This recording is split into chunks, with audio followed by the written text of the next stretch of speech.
தந்தை, மைந்தன், தூய் ஆவியின் திரியேக ஆசீர்வாதம் நம் அனைவரையும் வழிநடத்தி காப்பதாக. ஆமென்.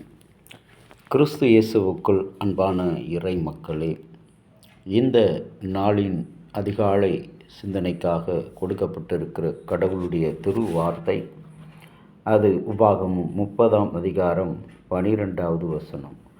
அது வானத்தில் உள்ளதும் அல்ல, நாங்கள் அதை கேட்டு அதை செய்வதற்கு எங்கள் நிமித்தம் வானத்துக்கு ஏறி அதை எங்களுக்கு கொண்டு வருபவன் யார் என்று நீங்கள் சொல்வது இல்லை. அன்புக்குரிய இறை மக்களே, ஆண்டவராகிய கடவுள் இஸ்ரவேல் மக்களுக்கு வழிநடத்தும் போது மோசேயை பாதுகாவலாக வைத்தார். அந்த மோசே வழிகாட்டியாக ஒவ்வொரு காரியத்துக்கும் கர்த்தராகிய தேவனை கேட்டு அவருடைய சிந்தனைகளையும் அவருடைய ஆலோசனைகளையும் படி அவர்களுக்கு வழங்கினவராக இருக்கிறார். இன்றைக்கு மனிதர்கள் ஆலோசனை மறைந்து போகலாம், ஆனால் நம்முடைய ஆண்டவராகிய கடவுளுடைய ஆலோசனைகள் என்பது நம்முடைய வாழ்க்கையில் எதை எப்பொழுது செய்ய வேண்டும், நமக்காக நாம் எதை செய்ய வேண்டும், எதை நாம் பெற்றுக்கொள்ள வேண்டும் என்பதை விட கடவுள் நம்மை குறித்து ஒரு திட்டத்தை வைத்திருக்கிறார். மோசே நினைக்கிறான், இந்த இஸ்ரவேல் ஜனங்களை நான் எவ்வாறு வழிநடத்துவேன், எனக்கோ வயதாகிவிட்டது. ஆண்டவர் சொல்லுகிற இந்த கட்டளைகளை மலை மீது ஏறி கொண்டு வருகிறவன் யார் என்று நீ சொல்ல வேண்டியதில்லை. ஏனென்றால் நம்முடைய இஸ்ரவேலின் கடவுள் சொல்லியிருக்கிறார், உனக்காக நான் யாவற்றையும் செய்து முடிப்பேன், நீங்கள் சும்மா இருப்பீர்கள், நான் உங்களுக்காக யுத்தம் செய்வேன் என்று சொல்லியிருக்கிறார். அப்படிப்பட்ட வல்லமையின் தேவன் இந்த நாளில் நாம் போராடுகிறோம், முயற்சி செய்கிறோம், சிந்திக்கிறோம், உதவிகளை நாடுகிறோம். ஆனால் நமக்காக போராடுகிறவர் யார், நமக்காக நம்முடைய திட்டங்களை செய்கிறவர் யார் என்று சொல்லி பார்க்கும்போது ஆண்டவராகிய கடவுள்.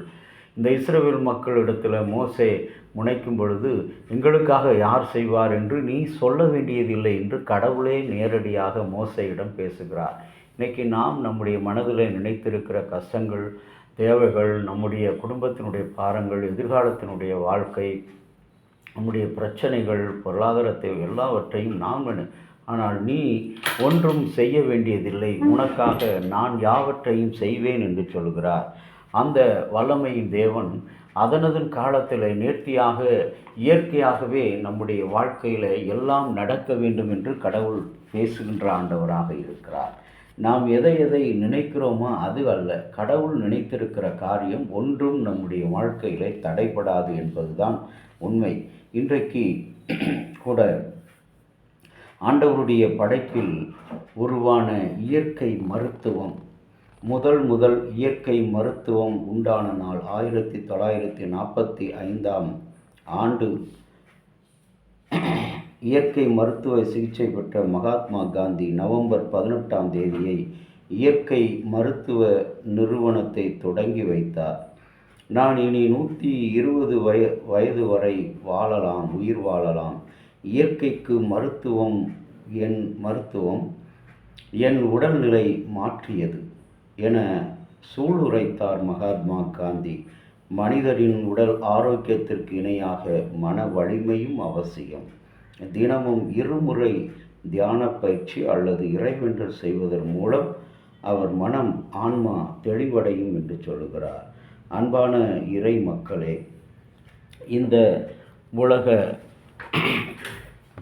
முதல் இயற்கை மருத்துவம் நேச்சுரோபதி என்று அழைக்கப்படுகிற இந்த ஆயுஷ் அமைச்சகம் நாடு முழுவதும் இந்த இயற்கை மருத்துவத்தை கொண்டாடுகிறது. கடவுளால் படைக்கப்பட்ட இயற்கை வளங்கள், இயற்கையான மருத்துவ குணங்கள் நிறைந்த அநேக செடிகள், மலர்கள், வேர்கள், மரங்கள் எல்லாவற்றையும் கடவுள் என்ன செய்கிறார், மனிதனுடைய நல்வாழ்வுக்காக படைத்திருக்கிறார். ஆனால் நாமோ அதை சிதைத்து விடுகிறோம், சீரழித்து விடுகிறோம். ஆகவே அன்புக்குரிய இறை மக்களே, நீங்கள் எதையும் சொல்ல தேவையில்லை. உங்களுக்காக நான் பேசுவேன், நான் யுத்தம் செய்வேன், நான் செய்விப்பேன் என்று சொன்ன ஆண்டவர் இன்றைக்கு நம்மோடு கூட இருக்கிறார். அவருடைய வார்த்தைக்காக நாம் காத்திருக்க வேண்டும். நாம் காத்திருக்கும் பொழுது கர்த்தர் நம்மோடு கூட இருந்து வெற்றியை கொடுப்பார். செபிக்கலாம்.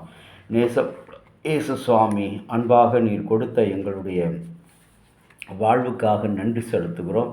இந்த நாளிலும் முதல் இயற்கை மருத்துவம் நேச்சுரோபதி என்ற மருத்துவத்தை உலகத்துக்கு அறிமுகப்படுத்தின திருநாளாக ஆண்டவரே இந்த நாள் கொண்டாடும் பொழுது கடவுளை நீர் வைத்த அந்த திட்டம் எங்களுடைய வாழ்க்கையில் வைத்திருக்கிற எல்லா திட்டங்களும், எல்லா சட்டங்களும், எல்லா வியாதிகளும், நோய்களும் நிச்சயமாக மாறும் என்ற விசுவாசத்தில் நாங்கள் நிற்கிறோம். இறைமகன் தாமே இந்த நாளிலே இந்த வார்த்தை குறித்து நாங்கள் எதுவும் புலம்ப வேண்டியதில்லை, கலங்க வேண்டியதில்லை. உனக்காக நான் பேசுவேன், யுத்தம் செய்வேன், வழக்காடுவேன் என்று சொன்ன ஆண்டவர் இந்த நாள் முழுவதும் எங்களோடு கூட இருந்து எங்களை ஆசீர்வதி. இயேசு கிறிஸ்து நாமத்தில் வேண்டுகிறோம் நல்ல பிதாவே, ஆமேன். தந்தையாகிய கடவுளின் அன்பு, மைந்தராகிய இயேசுனுடைய அருளும், தூய ஆவியுடைய வழிநடத்தலும் பாதுகாப்பு உங்கள் அனைவரோடு கூட இருப்பதாக. ஆமேன்.